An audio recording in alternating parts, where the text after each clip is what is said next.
Hello everyone, स्वागत है आप सबका स्लीपी क्लासेस में। आज हम डिस्कस करेंगे 5 questions from environment and these are all from the current affairs and from the magazine Down to Earth. अब अगर आपने PYQs को एनालाइज किया है तो आपको पता होगा कि Down to Earth is the favourite source of UPSC, especially for prelims in cases of geography and environment. And these 5 questions are based out of down to earth articles. Once you are done with this video, आप अपना score out of 5 ज़रूर mention कर दें। कोई concerns है, inputs हैं, doubts है, वो भी आप comments में लिख सकते हैं। सेकेंडली देखिए, अगर आप नेक्स्ट टाइम पहली बार प्रीलिम्स देंगे या आप प्रीलिम्स आपने दिया और क्वालिफाई नहीं हुआ, तो जो भी आपका प्रेपरेशन का स्केड्यूल है उसमें से 15 मिनट फॉर दिस सेशन ज़रूर निकालें हर रोज़। चाहे आप रात को देख रहे हैं या नेक्स्ट डे सुबह देख रहे हैं या जब ये वीडियो आया है तब देख रहे हैं, because you know enriching video sessions है ये। क्वेश्चन सॉल्व करने की प्रैक्टिस होती है और जिस टॉपिक से क्वेश्चन लिया गया है वो भी आपका ऑटोमेटिकली प्रिपेयर होता है। And you no visual memory always last longer. So this session is a very, you can say a very small session, जैसे कहते हैं ना, छोटे कम इनपुट्स और ज़्यादा आउटपुट, उसी लाइंस पे बेस्ड है ये सेशन। तो शुरू करते हैं।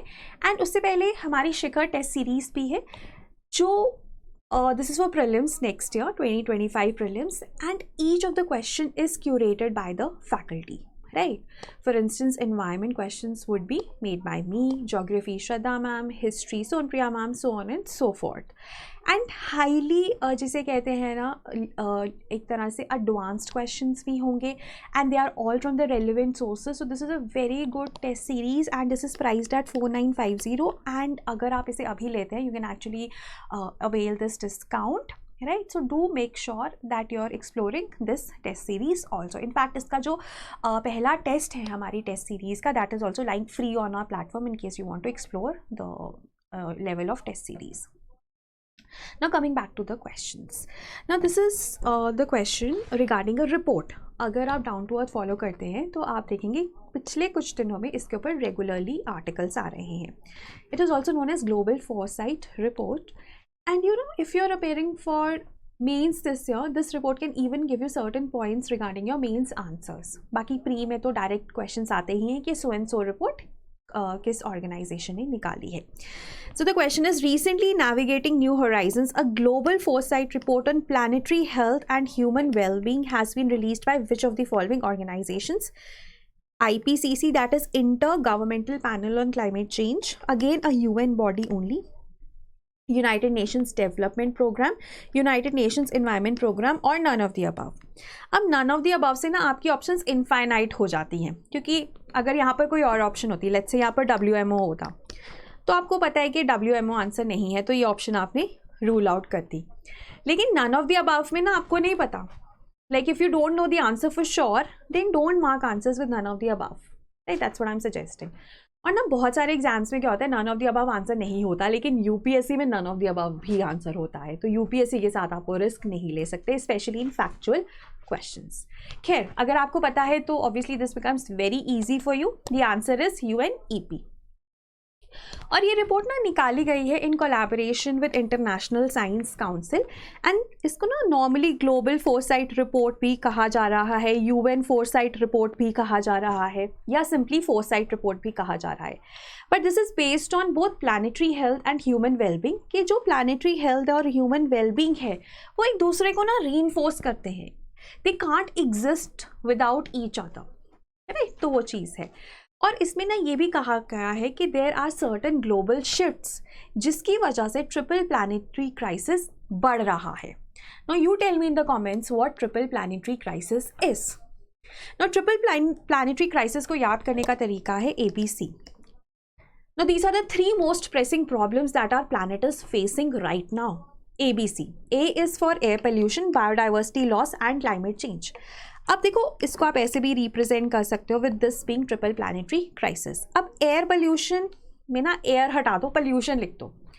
आप PBC से याद करना चाहते हो तो वो भी कर सकते हो, जैसे ABC याद करना आसान है. बट देन एयर पोल्यूशन ही लिमिटेड नहीं है ना, नॉइस पोल्यूशन भी है, सॉइल पोल्यूशन भी है, वाटर पोल्यूशन भी है, सब तरह के पोल्यूशन है, रेडियो एक्टिव पोल्यूशन भी है, थर्मल पोल्यूशन भी है, सब तरह के पोल्यूशन है.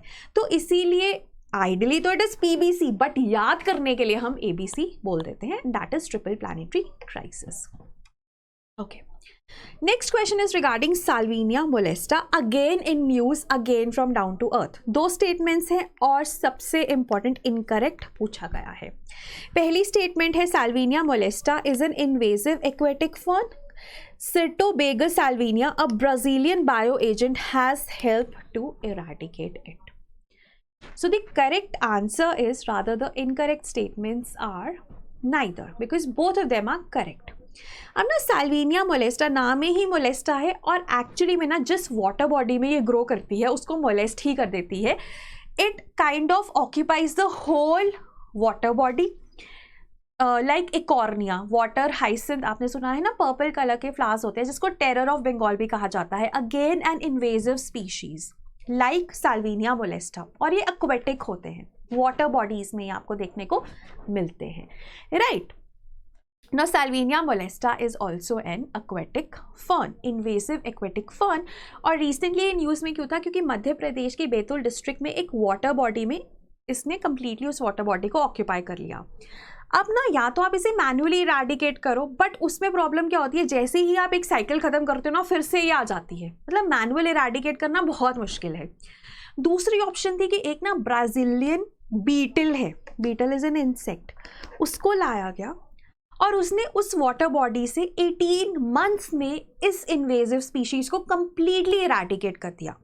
अब ये ब्राज़ीलियन बीटल या ब्राज़ीलियन बायो एजेंट क्या है, सर्टोबेगस साल्विनिया, नाल में ही साल्विनिया मोलेस्टा है ना, सर्टोबेगस साल्विनिया. और लाइसेंसेस, परमिशन सबके बाद इसको लाया गया.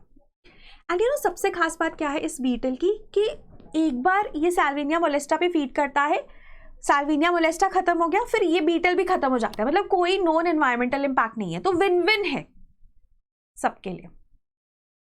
सो this is your Cyrtobagous salvinia, right. Chinese झलार भी कहा जाता है इस साल्विनिया मोलेस्टा को. दिस इज योर चाइनीज झलार, ठीक है. And this is the beetle Cyrtobagous salvinia. तो इसके बारे में आप पढ़ सकते हैं. Then the third is regarding solar energy. अब यहाँ पर आपसे करेक्ट पूछा गया है. India currently ranks third globally in the installed solar power capacity. Approximately 81% of India's current solar capacity derives from land-intensive ground-mounted installations.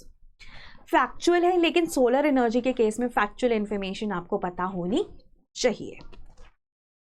So the correct answer is, correct पूछा है इसमें, 2 only. Now why is the first statement not correct? Because installed solar capacity में ना India का rank 5th है. Solar power generator India 3rd largest है. Difference पता चला, बहुत बड़ा है. कि अगर हम बात करें इंस्टॉल्ड कैपेसिटी तो 5th लार्जेस्ट है इंडिया, लेकिन जनरेटर 3rd लार्जेस्ट है. और टोटल कैपेसिटी इंडिया में समवेयर अराउंड 84 गीगावाट्स है, जिसमें से 81% हमारी ग्राउंड माउंटेड से ही आती है.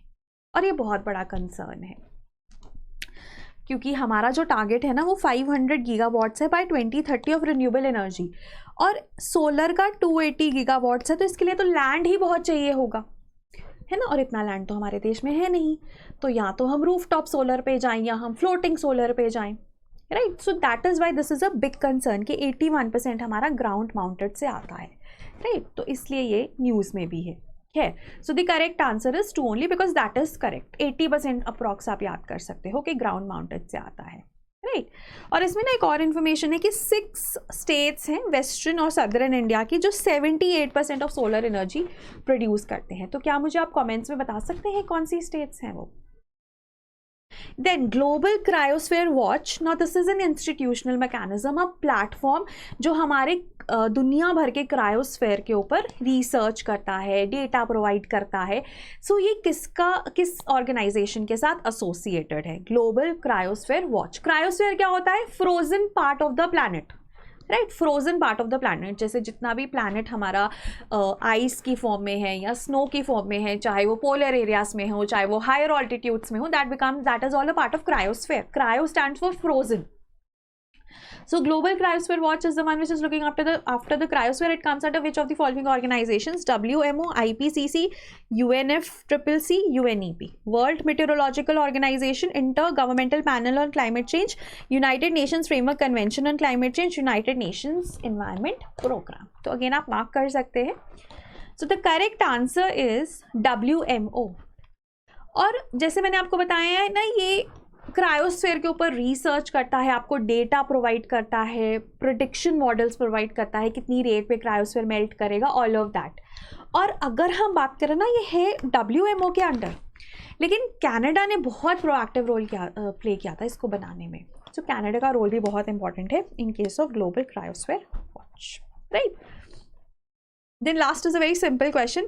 4 ऑप्शंस दी गई हैं, sorghum, pearl millet, finger millet, buckwheat. आपको बताना है कौन से इनमें से मिलेट्स हैं. Again take your time and answer. Millets is very very important. 2023 international year of millets था, और कुछ भी ना बहुत इंपॉर्टेंट क्वेश्चन नहीं आया अभी मिलेट्स से, तो expect a good quality question from millets next year. So the correct answer is except buckwheat, all of these are millets. India में ना 9 तरह की millets मिलती हैं, with major millets being bajra, ragi and your जवार. ठीक है, बाकी माइनर मिलेट्स हैं. मेजर और माइनर में क्या फ़र्क है? माइनर का साइज़ छोटा होता है, ग्रेन साइज छोटा है. और देन जो हमारे पास बकव्हीट है ना, कुट्टू जिसे बोलते हैं, नवरात्रों में खाते हैं ना कुट्टू का आटा, तो वो बकव्हीट और हमारा amaranth, these are pseudo millets. अब सूडो मिलेट्स से लगते मिलेट्स जैसे हैं न्यूट्रिशनली, लेकिन मिलेट्स और सूडो मिलेट्स की फैमिली अलग है, बस इतना ही फ़र्क है. क्या आप मुझे कमेंट्स में फैमिली बता सकते हैं मिलेट्स की? हिंट देती हूँ, राइस और व्हीट और मिलेट्स की फैमिली सेम है. So that was regarding this year's this part of premix. ठीक है, this session of premix. And like I said कि आप टेस्ट सीरीज ज्वाइन कर सकते हैं. We also have a Symbiosis batch जो कि फाउंडेशन बैच है for 2025. And you know this is a batch, जैसे सिम्बाइसिस होता है ना, म्यूचुअल एसोसिएशन, जिनमें दोनों का फ़ायदा हो रहा है. यहाँ पर भी एस्पिरेंट्स और टीचर्स दोनों का फ़ायदा हो रहा है. टीचर्स का फ़ायदा ये होता है कि एस्पिरेंट्स जो उनके अंडर पढ़े हैं, अगर वो रैंक लेकर आएंगे तो ऑब्वियसली टीचर का ही नाम लेते हैं सबसे पहले, तो बहुत अच्छा लगता है. और that is what the role of Symbiosis is, कि एक ना म्यूचुअली रीइंफोर्सिंग रिलेशनशिप बनाना, कि जो बच्चे हैं हमारे अंडर, जो इस बैच में बच्चे आएंगे, उनको बहुत अच्छे से अपने जिसे कहते हैं ना कि अपने अंडर लेकर उनकी मेक श्योर करना कि उनका रैंक आए. तो इसमें ना फाउंडेशन है आपके पास, जो कि live classes, live foundation classes हैं. देन आपको प्रैक्टिस MCQs दिए जाएंगे, है ना. Then you will have live Zoom sessions with the faculty also.